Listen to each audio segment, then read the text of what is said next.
प्यारे बच्चों, सुप्रभात। कैसे हैं आप सब? आशा करती हूँ कि आप घर पर होंगे, सुरक्षित होंगे और स्वस्थ होंगे। प्यारे बच्चों, ये आपकी हिंदी की कक्षा है और आज आप हिंदी की कक्षा में क्या पढ़ेंगे? आज आप पढ़ेंगे हिंदी व्याकरण का दूसरा पाठ। गर्मियों की छुट्टियों से पहले हमने अपना पहला पाठ कंप्लीट कर लिया था। प्यारे बच्चों, पाठ 2 का क्या नाम है? वर्णमाला व मात्राएं। अब यहाँ पर इस पाठ को शुरू करने से पहले हमें ये पता होना चाहिए कि वर्ण क्या होता है। तो बच्चों देखो, वर्ण क्या होता है? भाषा की सबसे छोटी इकाई जिसके और टुकड़े न किए जा सकें, वर्ण कहलाता है। इसका अब एक उदाहरण देखते हैं बच्चों। जैसे मैंने लिखा पिता। अब हमने इसके टुकड़े किए, पी जमा ता। अब हमने इसके और टुकड़े किए, प हलंत जमा छोटी ई की मात्रा है ना ये, तो हमने छोटी ई की मात्रा लगा दी, जमा त हलंत जमा आ की मात्रा है आ। अब हम क्या इनके और टुकड़े कर सकते हैं? इनको और कुछ लिख सकते हैं? नहीं लिख सकते। तो ये क्या है? वर्ण है ये। और हर एक व्यंजन को हम स्वरों की सहायता से बोलते हैं। अब जिनके नीचे हलंत लग गया उनकी लॉन्ग साउंड नहीं आएगी, प नहीं आएगा, प। ये त नहीं रहेगा, त। तो इनकी शॉर्ट साउंड हो जाए। दोबारा से इसको समझेंगे। पिता, पिता को मैंने फिर 2 भागों में बांटा, पी जमा ता। फिर पी को मैंने 2 भागों में बांटा, प जमा कौन सी ई की मात्रा है? छोटी ई की, ई लिख दिया छोटी ई। फिर ता को मैंने लिखा त आ। ये क्या बन गया? पिता। अब हम इसकी और छोटे टुकड़े नहीं कर सकते, तो ये क्या कहलाता है बच्चों? वर्ण। प्यारे बच्चों, अभी मैंने आपको वर्ण के बारे में बताया था।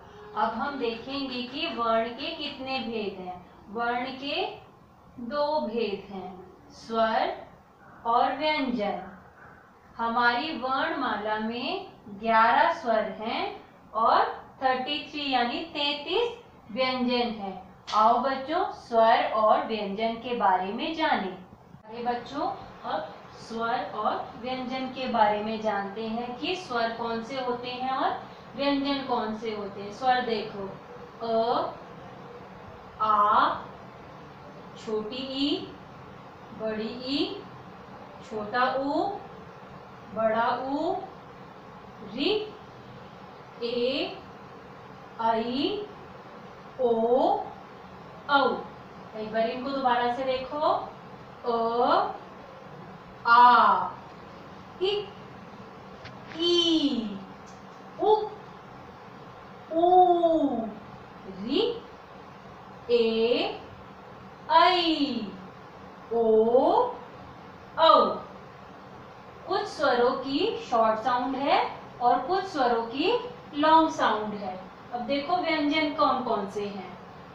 क, ख, ग, घ, अंग, च, छ, ज, झ, ञ, ट, ठ, ड, ढ, ण, त, थ, द, ध, न, प, फ, ब, भ, म, य, र, ल, व, श, श, स, ह।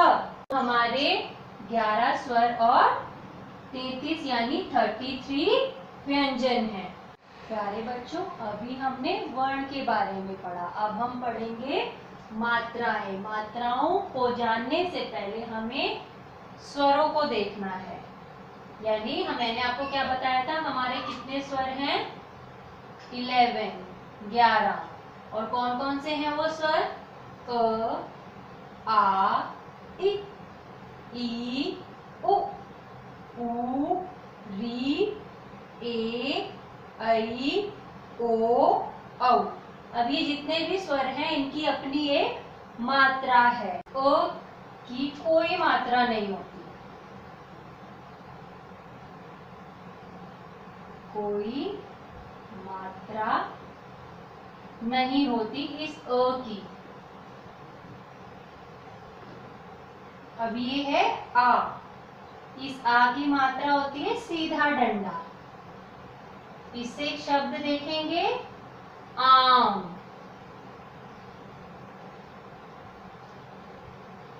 ये इस आ की मात्रा से हमने एक शब्द बनाया है। ये देखो दिख रहा है ना डंडा, ये है आ की मात्रा। अब है ई। इस छोटी की मात्रा होती है ऐसे। ये कौन सी मात्रा है? छोटी ई की मात्रा। इससे शब्द हम बनाएंगे क, ई, ल, आ, किला। अब ये देखो, ये है ई। इसकी मात्रा होती है, छोटी की मात्रा आगे से आती है और बड़ी की मात्रा शब्द के पीछे से आती है। यहाँ पर बन जाएगा क, ई, ल। अब आपने इन दोनों में डिफरेंस देखा। पहले मैंने यहाँ पर व्यंजन बोला क, फिर मैंने मात्रा बोली ई, ल, आ, और यहाँ पर मैंने बोला क, ई की मात्रा ल। ये आगे से और ये मात्रा पीछे से होती है, इस चीज का ध्यान रखना। ई और ई में ये है ऊ, छोटा ऊ। छोटे ऊ की मात्रा हम ऐसे बनाते हैं। तो अब इससे शब्द देखेंगे। इससे बनेगा ग, छोटे ऊ की मात्रा ला, बै। क्या बन गया? गुलाब। अब ऊ, बड़े ऊ की मात्रा है ऐसे, बड़े ऊ की मात्रा ऐसे बनेगी। इससे शब्द बनेगा, शब्द बताओ जल्दी बड़े ऊ की मात्रा से, जल्दी बताओ। सूरज। स, बड़े ऊ की मात्रा र, ज, सूरज। अब देखो री, री की मात्रा कैसी होती है? ये। इससे बनेगा कृपा। क्री, क, री, पा, कृपा। आगे देखो ए, ए की कैसी मात्रा होती है? एक मात्रा। लाइन लगाकर उस पर एक मात्रा दी, तो इससे क्या शब्द बनेगा? जल्दी बताओ मुझे। हाँ, केला। क, ए, ल, आ, केला। अगला देखो ए, ऐ। अभी यहाँ पर हमने एक मात्रा लगाई थी, पहले हम लाइन लगाएंगे फिर दो मात्रा लगाएंगे। तो अभी से हम एक शब्द बनाएंगे। इसका शब्द होगा कैलाश। क्या? दो मात्रा ले, आ, शे, कैलाश।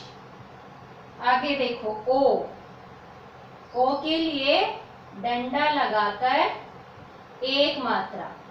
यहाँ पर हमने डंडा नहीं लगाया था बट एक मात्रा थी। यहाँ पर ओ के लिए हम डंडा लगाकर एक मात्रा लगाएंगे। तो क्या शब्द बनेगा?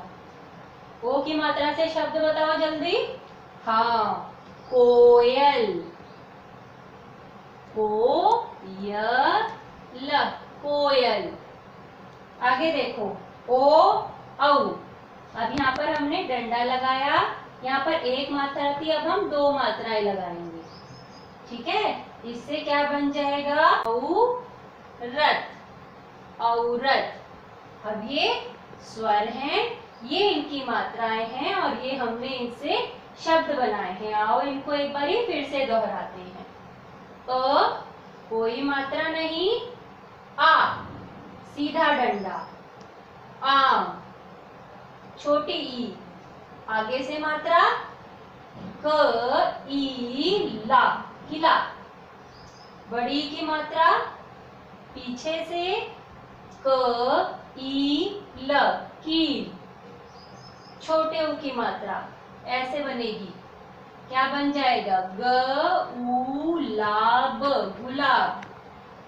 बड़ा ऊ, ये मात्रा स उ र ज, सूरज।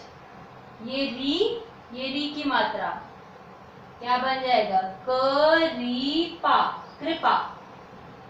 ए लाइन लगाकर एक मात्रा क ए ला, केला। ए आई के लिए लाइन लगाकर दो मात्रा कैलाश। ओ डंडा लगाकर एक मात्रा कोयल। औ डंडा लगाकर दो मात्रा औरत। प्यारे बच्चों, अब आप अपनी हिंदी व्याकरण की पाठ्य पुस्तक को खोलेंगे और हम इस पाठ को पढ़ेंगे। तो जल्दी से अपनी पाठ्य पुस्तक को खोलो। प्यारे बच्चों, आप अपनी हिंदी व्याकरण का पेज नंबर 10 ओपन करेंगे।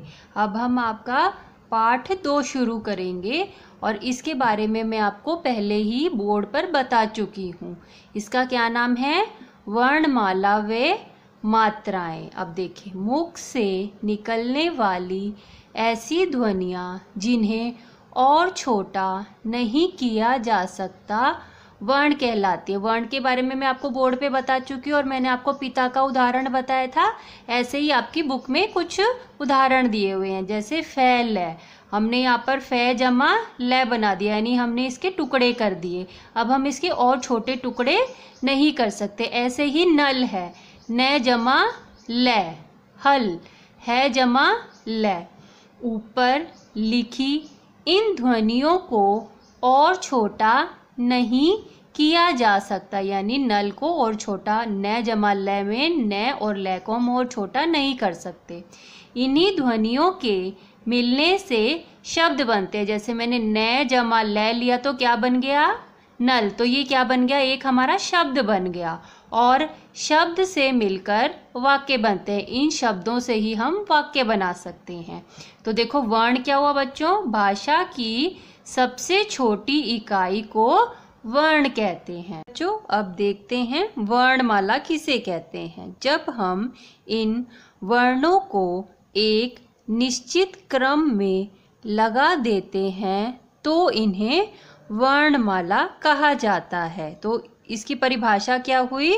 वर्णों के व्यवस्थित समूह को वर्णमाला कहते हैं। प्यारे बच्चों, देखो, ये है हमारी वर्णमाला। इसमें जो भी शब्द हैं एक व्यवस्थित क्रम में है, एक के बाद एक हैं। जैसे यहाँ पर देखो, प, फ, ब, भ, म, यानी प के बाद फ आएगा, फ के बाद ब आएगा, ब के बाद भ आएगा, भ के बाद म आएगा। अब यहाँ पर देखो, वर्ण। वर्ण के कितने प्रकार हैं बच्चों? मैंने आपको बताया था ना बोर्ड पे। वर्ण के 2 प्रकार हैं, स्वर और व्यंजन। स्वर मैंने आपको कितने बताए थे? 11। और व्यंजन कितने बताए थे? 33, यानी 33 और 11 स्वर।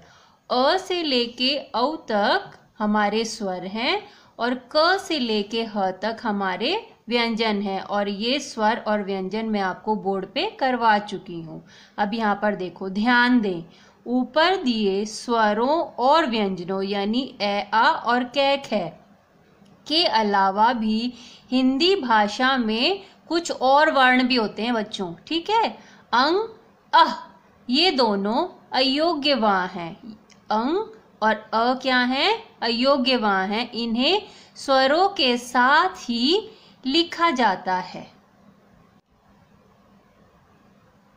प्यारे बच्चों, अब हम इस पाठ में खाली यहीं तक सीखेंगे। बाकी जो चीज़ें हैं उनके बारे में हम अगले पाठ में सीखेंगे। आगे बच्चों देखो, मात्राएं। मात्राएं क्या होती हैं? व्यंजन के साथ, व्यंजन कौन से हैं बेटा? क, ख, ग, घ, ये क्या है? हमारे व्यंजन। इनके साथ जब हमें स्वरों को मिलाकर लिखना होता है, यानी जब हम इन व्यंजनों के साथ कोई स्वर मिलाकर लिखते हैं तो स्वर के स्थान पर हम उसके लिए एक चिन्ह का प्रयोग करते हैं और वही क्या कहलाती है, उसकी मात्रा कहलाती है। केवल अस्वर की कोई मात्रा नहीं होती। अब नीचे हमारे स्वर और मात्राएं दी गई हैं, आप इनको ध्यान से देखें और पढ़ने की कोशिश करें। और ये सब चीज़ें मैं आपको बोर्ड पे करा चुकी हूँ। आओ एक बार फिर देखें। कोई मात्रा नहीं, यानी अ शब्द की कोई मात्रा नहीं होती। आ के लिए क्या बताया था बच्चों मैंने, सीधा डंडा। तो इसके लिए अब शब्द देखो। आ के लिए शब्द था कलम, कलम। आ के लिए क्या शब्द बना है, ये भी व्यंजन है और ये भी व्यंजन है। और ये क्या है, आ तो स्वर है हमारा, हमने इसके लिए ये मात्रा यूज की है, तो ये के आन है, कान बन गया। ऐसे ई, छोटी की मात्रा आगे से होती है तो इसके लिए हमने क्या शब्द बनाया, किला। बड़ी की मात्रा ऐसे बताई थी मैंने बोर्ड पे, पीछे से शब्द क्या बना, क ई ल कील। उ, छोटा ऊ ऐसे मात्रा, कुत्ता। बड़ा ऊ ऐसे मात्रा, कुच्ची। री कैसे बताई थी मैंने बोर्ड पे, कृपा। ए, केला। आई, दो मात्रा बताई थी, कैलाश। ओ, कोयल। औ, कोआ। र में उ तथा ऊ की मात्रा र के नीचे न लगाकर बीच में लगाई जाती है। जैसे र जमा उ, रुपया, गुरु। अब र में जब हमने छोटे ऊ की मात्रा लगाई तो हम इसके नीचे नहीं लगाएंगे बेटा, छोटे ऊ की मात्रा ऐसे नीचे नहीं लगा देंगे, हम यहाँ पर इसके बीच में लगाएंगे। ऐसे ही र ऊ, रूप, रूठना। तो अब हमने बड़े ऊ की मात्रा भी यहाँ र के बीच में ही लगाई। प्यारे बच्चों, आशा करती हूँ कि आपको ये पाठ अच्छे से समझ में आया होगा। तो आज का आपका होमवर्क क्या है बच्चों, आज का आपका होमवर्क है हिंदी ग्रामर में पाठ 2 पढ़ें। आपको आपके पेरेंट्स की हेल्प से इस पाठ को रीड करना है, पढ़ना है। धन्यवाद।